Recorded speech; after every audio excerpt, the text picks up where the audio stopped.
অনেক দিন পর বেশ লাগছে বন ভ্রমণ। মাঝে মাঝে কাজের ফাঁকে এইসব জায়গায় এলে মন খুব ভালো লাগে।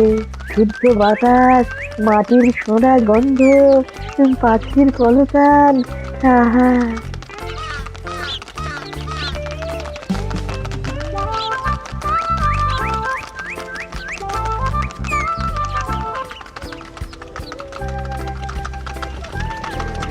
মহারাজের রথ থামছে।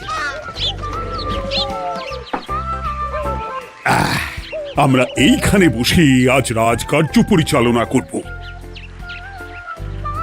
মন্ত্রী, তুমি ঝটপট এখানে বসার বন্দোবস্ত করে দাও। আমি এক্ষুনি ব্যবস্থা করে দিচ্ছি মহারাজ।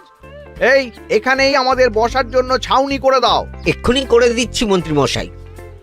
এরা বসার জায়গাটা করে দিক, ততক্ষণ আমরা একটু হেঁটে আসি।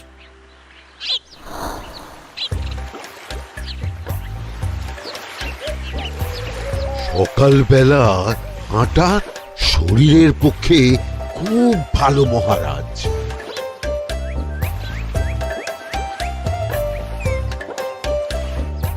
আগেকার দিনে রাজা মহারাজরা এই সব বনে মৃগয়া করতে আসতেন। মৃগয়া একদম ভালো নয় মন্ত্রী। তুমি জঙ্গলে আসছো অন্য প্রাণীদের মারতে। কেন মারবে? ওরা তো তোমার কোনো ক্ষতি করেনি। না, তা করেনি, কিন্তু তখন ওটা রাজা মহারাজাদের খেলা ছিল। শুনেছি আপনার প্রপিতামহ খুব ভালো বাঘ শিকার করতেন, অনেক বাঘ মেরেছেন।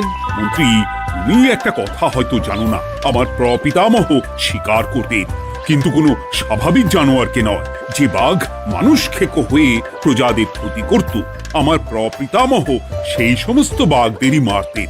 এছাড়া উনি বন্য প্রাণী সংরক্ষণ করতে বড়ই ভালোবাসতেন।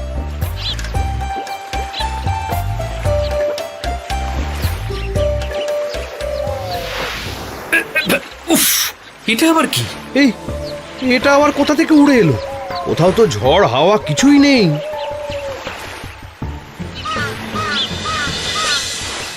একটা ধাঁধা মহারাজ, এই কাগজে লেখা।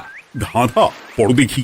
জোয়ার ভাটা প্রভুর খেলা, ভাটা হবে হলে বেলা, ভাটা হলেই দেখা যাবে লাল রঙের এক পাথর পাবে, নদীর ধারে গর্ত করে যত্নে সাজাই কলস ভরে, হেথায় হোথায় ছড়িয়ে যাহা অন্ধকারে জলে তাহা, ঢুকলে চক্ষু ঝলসে যাবে, হাতের কাছে ঘন্টা পাবে, ঠিক ঘন্টা বাজলে পরে পড়বে ঝরে থরে থরে, ঘন্টা যদি হয় ভুল যেন তুমি হারাবে কুল, ঠিক ঘন্টা চিনতে হলে নকশা দেখো চক্ষু খুলে, সিন্দুক দেওয়ালে হাত দাও আসল ঘটনা জেনে নাও। ওরে বাবা, খুব দীর্ঘ ধাঁধা। তা মন্ত্রী, তুমি কিছু বুঝলে? এটা একটা গুপ্তধনের নকশা। এর মধ্যে গুপ্তধন কোথায় আছে তার একটা ধারণা দেওয়া আছে। গুপ্তধন? ওটা আমাকে পেতেই হবে, পেতেই হবে। দেখি দেখি একবার কাগজটা দাও। গোপাল, কাগজটা আগে আমার হাতে দাও, দেখি ভালো করে।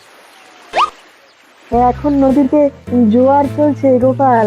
একটু পরেই ভাটা শুরু হবে। হ্যাঁ, ভাটা না হলে কিচ্ছু বোঝা যাবে না। এখানে স্পষ্ট লেখা আছে, ভাটা হলেই দেখা যাবে লাল রঙের এক পাথর পাবে। তার মানে আমাদের ভাটা হওয়া পর্যন্ত অপেক্ষা করতে হবে। না, সময় নষ্ট না করে ধাঁধাটার সমাধান করতে শুরু করি। ভাটা হলে একটা লাল রঙের পাথর দেখা যাবে, এই পর্যন্ত পরিষ্কার আছে। বুঝতে হবে ওর পর থেকে। পড়ো গোপাল, চলো আমরা সবাই বুদ্ধি লাগাই। নদীর ধারে গর্ত করে যত্নে সাজাই কলস ভরে। এটার অর্থ ধাঁধাটা মাথায় বসিয়ে নিয়েছি, এবার কে কি বলবে সেটা শুনতে হবে। চলো গোপাল, আমরা ধাঁধা যেমন যেমন বলেছি তেমন তেমন ভাবেই চলি। চলুন মহারাজ, এখন আমাদের দেখতে হবে লাল পাথর। কোথায় আছে লাল পাথর? চলো চলো সবাই, চোখ কান খুলে আমরা নদীর পাড় ধরে হাঁটি। আমি একটু তফাতে হাঁটি। গুপ্তধন আমাকে একা পেতে হবে। ভাটা হলেই দেখা যাবে লাল রঙের এক পাথর পাবে। আমাকে চোখ কান খোলা রাখতে হবে। লাল পাথর, নদীর চড়ায় লাল পাথর দেখতে হবে। লাল পাথর, লাল পাথর। ওটা কি?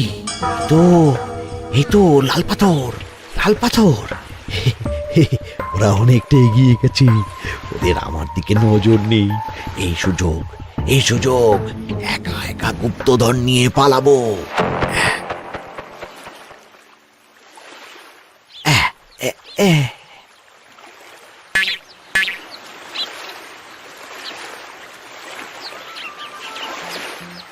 কি গো, আমরা তো হেঁটেই চলেছি, লাল পাথর তো কই দেখতে পাচ্ছি না।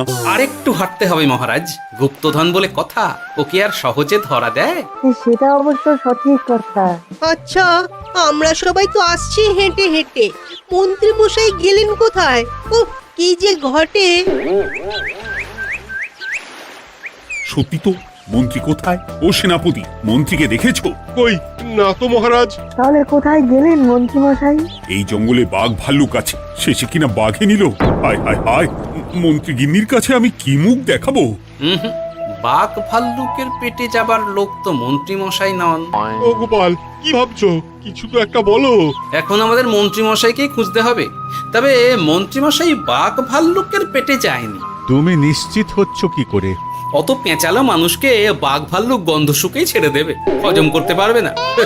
না না না, এখন রসিকতা করার সময় নয়, আমাদের মন্ত্রীকে খুঁজে বার করতেই হবে। কোথায় গেল মন্ত্রী? চলো চলো, গুপ্তধন মাথায় থাক, চলো মন্ত্রীকে খুঁজি। আহ, মন্ত্রী কোথায় গেল কে জানে। একবার পুরো ধাঁধাটা ঝালিয়ে নি। ভাটা হলেই দেখা যাবে লাল রঙের এক পাথর পাবে। ভাটা হয়েছে, লাল রঙের পাথরের মাথায় চাপ দিয়ে গুহার মুখও খুলেছি। এবার নদীর ধারে গর্ত করে যত্নে সাজাই কলস ভরে। এটাই তো ঠিক বুঝতে পারছি না।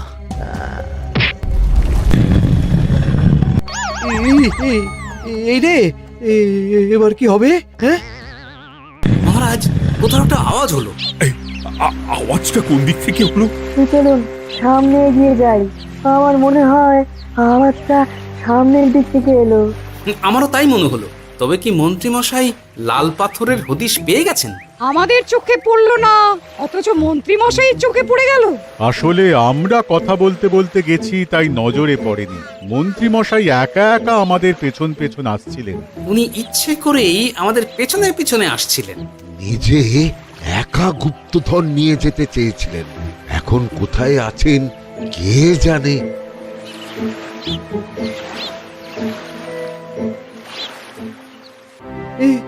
অন্ধকারে কিছু দেখতে পাচ্ছি না তো। দাঁতাতে কি ছিল? হ্যাঁ, কি ছিল? হেথায় হোথায় ছড়িয়ে যাহা, অন্ধকারে জলে তাহা, ঢুকলে চক্ষু ঝলসে যাবে, হাতের কাছে ঘন্টা পাবে। পেয়েছি পেয়েছি, ঘন্টাটা পেতে হবে। ঘন্টা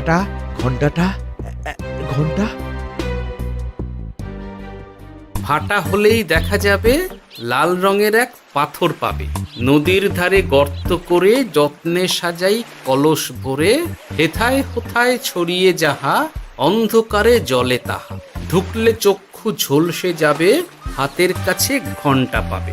ঠিক ঘন্টা বাজলে পরে পড়বে ঝরে থরে থরে, ঘন্টা যদি হয় ভুল যেন তুমি হারাবে কুল।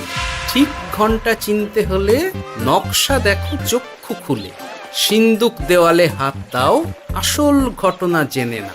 এবারে ভালো করে ঠান্ডা মাথায় ভাবতে হবে। ভাটা হলেই দেখা যাবে লাল রঙের এক পাথর পাবে। সেই লাল পাথরটাই তো খুঁজে পাওয়া যাচ্ছে না, অথচ মন্ত্রী মশাই খুঁজে পেলেন। আওয়াজটা কোথা থেকে আসছিল? এই কাছে পিঠে এই কোথা থেকে আওয়াজটা আসছিল।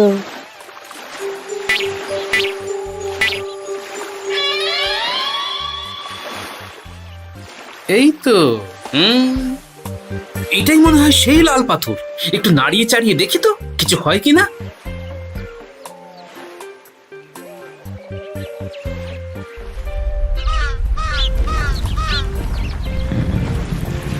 এই তো, কাজ হয়েছে।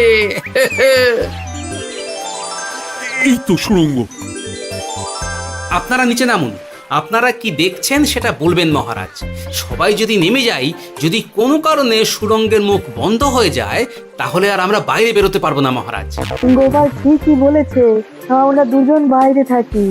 মহারাজ, আর একটা কথা, কোনো ঘন্টায় হাত দেবেন না, মনে আছে তো? ঘন্টা যদি হয় ভুল, যেন তুমি হারাবে কুল। ওরে বাবা, এই বয়সে আর কুল হারাতে চাই না। ঠিক আছে, তোমার কথাই অক্ষরে অক্ষরে পালন করব। দেখি এই সুরঙ্গে মন্ত্রীমশাইকে দেখতে পাই কিনা। চলুন মহারাজ, সুরঙ্গে নামি। সবাই সাবধানে নামো।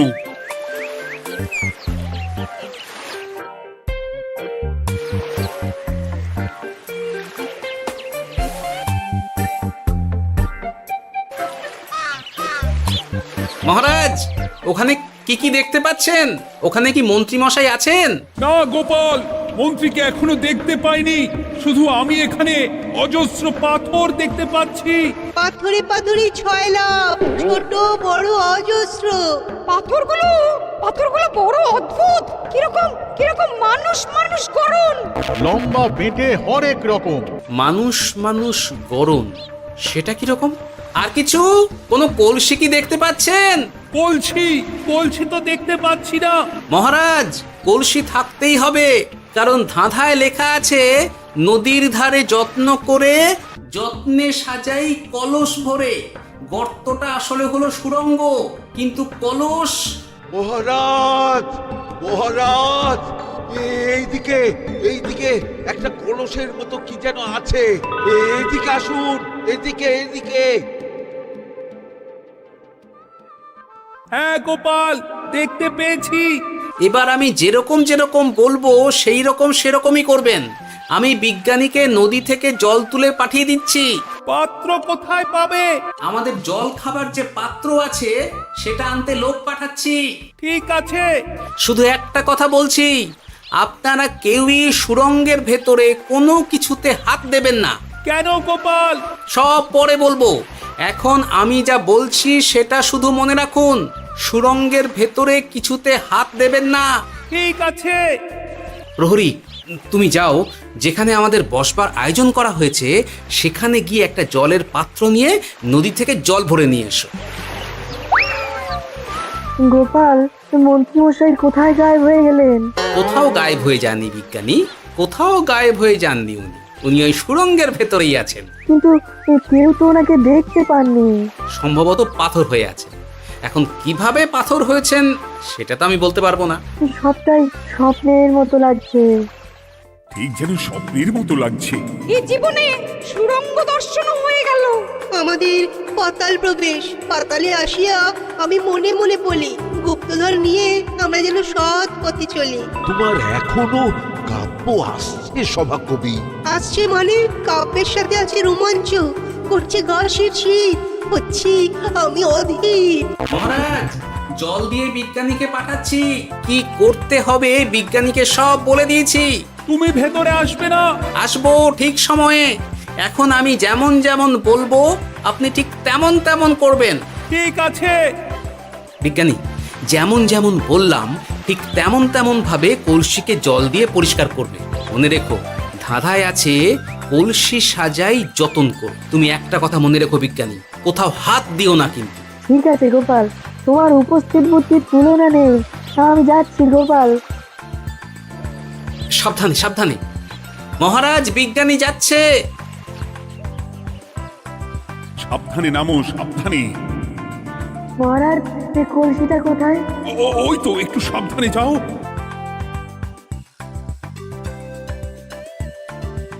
বিজ্ঞানী, কলসির দেখা পেয়েছো? পেয়েছি পেয়েছি পেয়েছি। এবারে কলসিটাকে ভালো করে জল দিয়ে ধুয়ে দাও। কলসির আলোয় সুড়ঙ্গ আলোকিত গোপাল। এরপর কি? ভালো করে দেখুন মহারাজ, কোথাও ঘন্টা দেখতে পাচ্ছেন কিনা। ঘন্টা একটা তো নয়, সার সার ঘন্টা, অনেকগুলো ঘন্টা। সাবধান, ঘন্টায় হাত দেবেন না, শুধু দেখুন।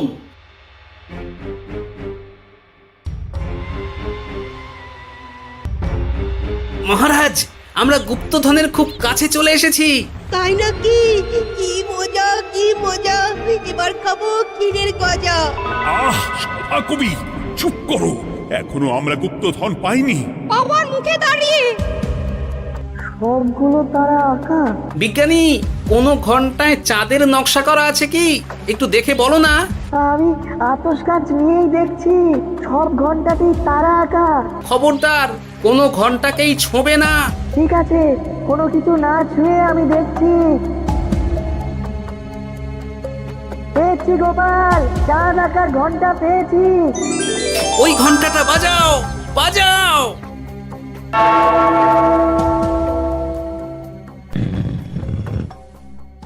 গুপ্তধন পেয়েছেন মহারাজ? বাঁচাও বাঁচাও বাঁচাও।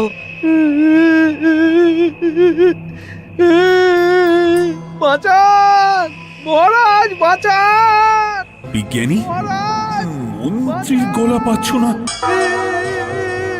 মহারাজ, আমি পাথর হয়ে আছি, আমাকে মানুষ করুন মহারাজ। তুমি তো মানুষই ছিলে, হঠাৎ করে পাথর হলি কেন? মহারাজ, গুপ্তধন পেয়েছেন? পেয়েছি, তার সাথে মন্ত্রীকেও পেয়েছি। মন্ত্রী এইখানে কোথাও পাথর হয়ে দাঁড়িয়ে আছে। দাঁড়ান মহারাজ, এবার আসছি। সাবধানে এসো। আমি ভেতরে যাচ্ছি, বুঝলে? যদি কোনো কারণে দেখো পাথরটা গুহার মুখটা আটকে দিয়েছে, অমনি তোমাদের কাজ হলো পাথরটাকে ছুঁয়ে ফেলা, বুঝলে? ঠিক আছে গোপাল দাদা। আমার মনে হয় বিপদ আর কিছু ঘটবে না, তবুও সাবধানের তো মান নেই। ঠিক আছে, তুমি নিশ্চিন্তে ভেতরে যাও। বাঁচাও, আমাদের বাঁচাও, আমাদের সবাইকে মানুষ করুন। আমাকে মানুষ করুন মহারাজ। আপনাকে তো মানুষ করা হবে মন্ত্রী মশাই। আগে বলুন, আপনি পাথর হলেন কি করে? ও, মনে পড়েছে ধারার শেষ লাইন, সিন্দুক দেওয়ালে হাত দাও, আসল খবর জেনে না। সত্যি গোপাল, তুমি না থাকলে এই এত কিছু আমাদের সবার কাছে অজানাই থেকে যেত।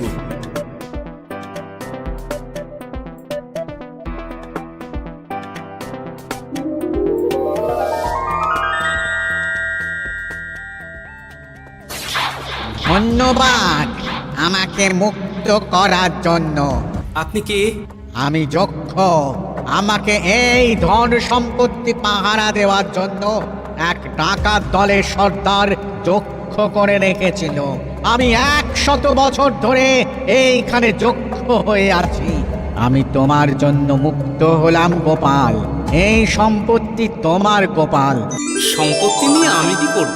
আমি এই সব সম্পত্তি মহারাজকে দান করলাম, রাজ্যের অনেক কাজ হবে এতে। তুমি ধন্য গোপাল, তুমি ধন্য। এবার আমার যাবার সময় এসেছে, আমাকে যেতে হবে। যাবার আগে এই পাথরগুলোকে মানুষ করে যান। এরা সব লোভী। আমি আমার সীমিত ক্ষমতায় এই গুপ্তধনের ধাঁধাকে এখানে যারাই ভ্রমণ করতে আসে তাদের হাতে তুলে দিই, কিন্তু কেউ এই ধাঁধার সমাধান করতে পারে না। সবার মনে লোভ কাজ করে, এই লোভ এদেরকে পাথর করে রেখেছে। পাথর হলো কি করে? একটা মানুষ এসে বুক ভরা লোভ নিয়ে আধা পুরো না জেনে পাথরে হাত দিলেই সে পাথর হয়ে যাবে। আমাদের আমাদের আমাদের ভুল ভুল হয়েছে। আর লোভ আর করবো লোভ না। করবো না। আমাদের বাঁচাও।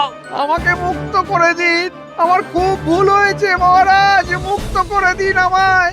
তুমি এখানে আগে এসেছিলে, তাই তো আগে এসে ভাবলে নিজেই একা একা গুপ্তধনকে হরপ করে দেবে। এদিকে তোমাকে না দেখতে পেয়ে আমাদের কত চিন্তা হচ্ছিল। যারা লোভী তারা কারো কথা ভাবে না, শুধু নিজের কথা ভাবে। আমাকে আর একটা সুযোগ দিন, আমি আর লোভ করব না মহারাজ। ও, তোমার কথার কোনো দামই নেই। না মহারাজ, আমাকে আমাকে আর একটা সুযোগ দিয়ে দেখুন, আমি আর লোভ করব না, আমাকে মানুষ করুন মহারাজ। আমাদের সবাইকে আমাদের মানুষ সবাইকে করুন। মানুষ করুন। দয়া দয়া করে করুন, দয়া মানুষ করুন। করুন। যক্ষরাজ, এদের আপনি ক্ষমা করে দিন। ঠিক আছে, তোমাদের আবার মানুষ করে দিচ্ছি। আহ আহ, বাঁচলাম বাঁচলাম। এই রকম বারবার বাঁচা যাবে না, কিন্তু এবার সাপ ব্যাং যাই হবে না কেন ওইভাবেই থাকতে হবে, এই আমি বলে দিলাম। এবার আমার মুক্তি। মুক্তি নেবার আগে আরেকটা প্রশ্ন, যে ডাকাত সর্দার তার সম্পত্তিকে রাখার জন্য আপনাকে যক্ষ বানিয়েছিল, এ সম্পত্তি তো তাদের, আমরা তো নিতে পারি না।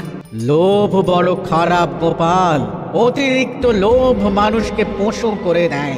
ওই ডাকাত দল এই সম্পত্তির জন্যে সবাই কাটাকাটি করে মরে গেছে, কেউ আর বেঁচে নেই। সুতরাং এই সম্পত্তিতে তোমার অধিকার আছে, এই সম্পত্তি তুমি গ্রহণ করো। নিলাম আমি, কিন্তু এই সম্পত্তি মহারাজকে আমি দান করলাম। ডাকাত দল জনগণের সম্পদকে লুটেই তো সম্পত্তি বানিয়েছে, তাই আমি জনগণের কাজে লাগবার জন্যই এই সম্পত্তি মহারাজকে দিলাম। গোপাল, তোমার জয় হোক। এবার তাহলে আমি যাই, তোমরা সবাই সুখে থেকো আর ভালো থেকো। গোপাল, তোমার তুলনা হয় না। তোমার ঋণ আমি কোনোদিন শোধ করতে পারবো না। তুমি কৃষ্ণনগরের জন্য যা করলে তা ইতিহাসে লেখা থাকবে। না মহারাজ, আমি এমন কিছু করিনি, এই কাজ সবাই করবে। জয় গোপালের জয়, জয় গোপালের জয়, জয় কৃষ্ণনগরের জয়। জয় কৃষ্ণনগরের জয়।